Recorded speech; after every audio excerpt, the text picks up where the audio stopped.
നമ്മുടെ കുടുംബ വഴക്ക്, നമ്മളെക്കാൾ മികച്ചവനാവാൻ സുദർശൻ നടത്തിയ ശ്രമം,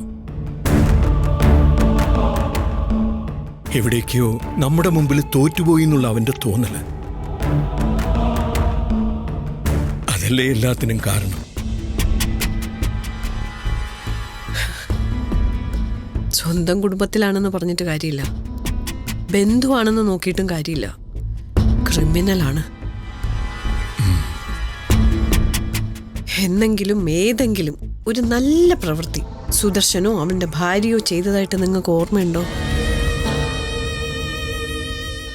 സുദർശനൻ ജയിലിലായ ശേഷവും ഗംഗ പലയിടത്തും നടന്ന് നമ്മളെ ഭീഷണിപ്പെടുത്തിയതായിട്ടും കേട്ടിട്ടുണ്ട്.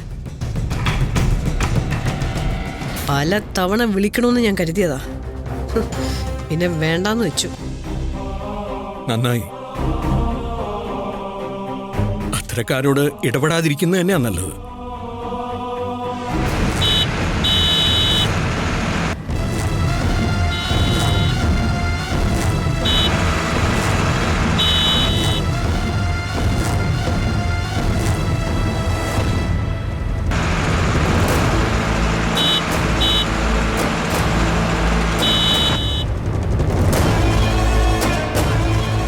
സാർ ഞാൻ പറഞ്ഞത് ഓർമ്മയുണ്ടല്ലോ.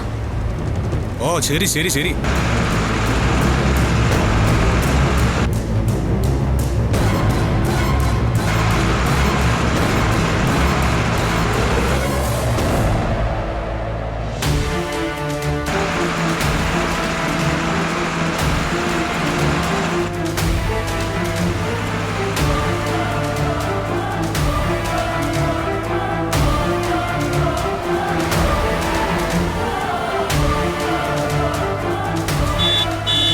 Hey.